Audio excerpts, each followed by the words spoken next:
બધું સમજવું જરૂર નથી. હા, સંભળાય એટલે હાલે. એક ભાઈ મારા પ્રોગ્રામમાં મને કે અમે પાછળ બેઠા છે ને સમજાતું નથી. કીધું સંભળાય છે કે હા? તો મેં કીધું સંભળાય એટલે હાલે, સમજાય નહીં તો વાંધો નહીં. મને કે સંભળાય સમજાવવું જોઈએ. મેં કીધું બધું સાંભળું એટલું સમજાય નહીં. મને કે સાબિત કરી દો. મેં કીધું 2 લાખ રૂપિયા લેતો હોય. 2 લાખ રૂપિયા મેં કીધું હાલ બહાર.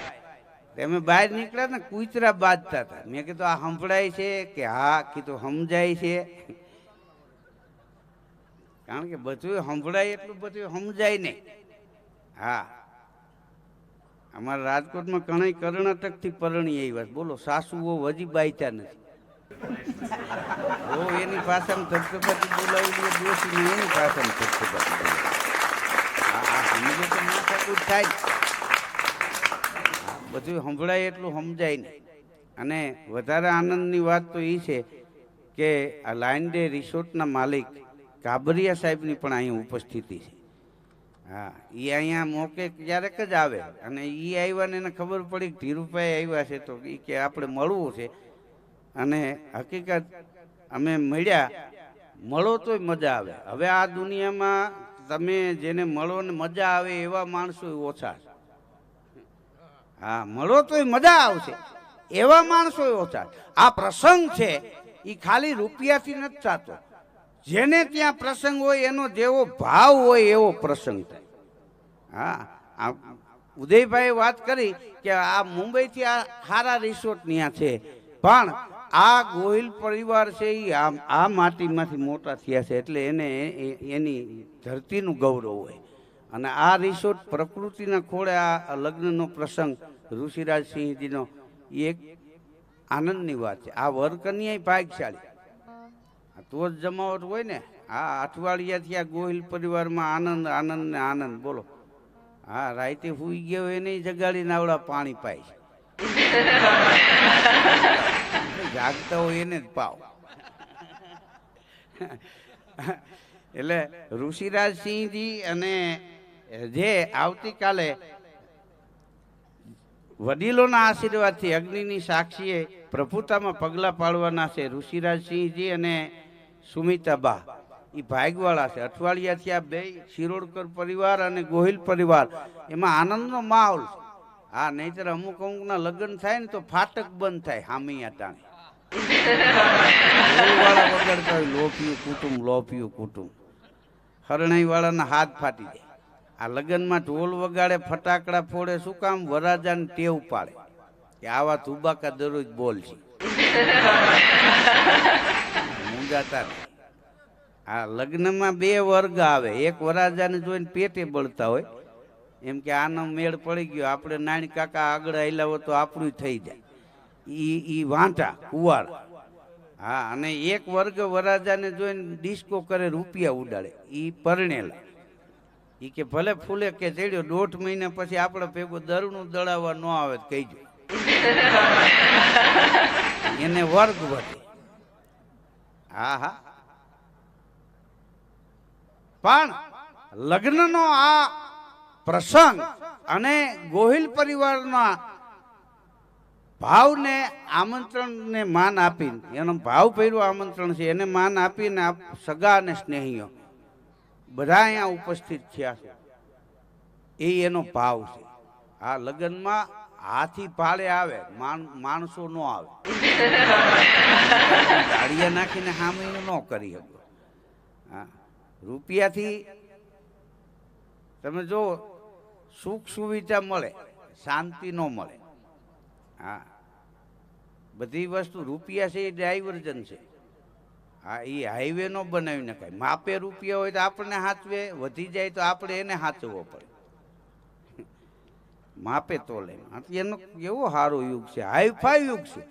આ યુગ માણવા જેવો યુગ છે. આ યુગ જાણવા જેવો યુગ છે. બોલો, હા, અત્યારે તમે જુઓ આ વડીલો બેઠા એને તમે પૂછો એમના લગ્ન થયા, એ લોકો જોવા નહોતા ગયા. એના વડીલોએ નક્કી કર્યું, ત્યાં હા પાડી દીધી, બંધ બાજી રમી ગયા. લગ્ન થયા, ખોયલું, બધાને 3 એકા નીકળ્યા. આ જોઈને લઈ આવ્યા એને જોકર પડે. કારણ કે ઓચિંતાના દુઃખ આવ્યા હોય નીકળે, હાથે ગળામાં ગાળીએ નાખ્યા હોય ન નીકળે. હા હા, હવે છોકરા જોવા જાય એટલું નહીં, છોકરી છોકરાને ઘેરે આંટો મારે કે આ બંગલો તમારો બકા. આ બકા કહે છે, પછી બકા ભલે બકાલું વેચતા હોય. હા હા, છોકરો છોકરી જોવા જાય, છોકરીનો આખો પરિવાર પૂછે કે આને કાંઈ વ્યસન નથી ને, કાંઈ આડી લાઈન નથી ને, છોકરા વિશે બધું છોકરીવાળા પૂછે. હા, અને લગ્ન થાય ને પેલી જ વાર છોકરો સસરાને ઘેરે આંટો મારવા જાય તો હગો હાળો જ કે કાંઈ હાલશે તો થોડુંક પડ્યું. કીધું આ તમારે ચાલુ કરાવવું છે કે બંધ કરાવવું?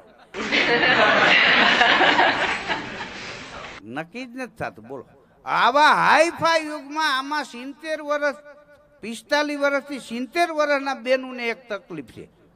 સારામાં સારા યુગમાં 45 વર્ષથી 70 વર્ષના બહેનોને એક તકલીફ છે. શું તકલીફ છે? તો એને એ તકલીફ છે કે વહુ બનીને આવ્યા ત્યારે સાસુએ ન હાલવા દીધું, હવે સાસુ બન્યા તો વહુએ ન હાલવા દીધું. હા, એક ડોશીમાં વહુને કે બેટા હું બહાર જાઉં છું, કાંઈ કામ છે કે? બસ એ જ કામ છે. હા, જાઓ એટલે હમણાં હલવો બનાવી નાખી. હા હા, અત્યારે તમે જો આ જાગવા જેવો યુગ છે, આ યુગ માણવા જેવો યુગ છે, આ યુગ જાણવા જેવો છે. રેતા આવડે. હા, અત્યારે લગ્નમાં કેવી જાહો જલેલી બધી જગ્યાએ તમે જો.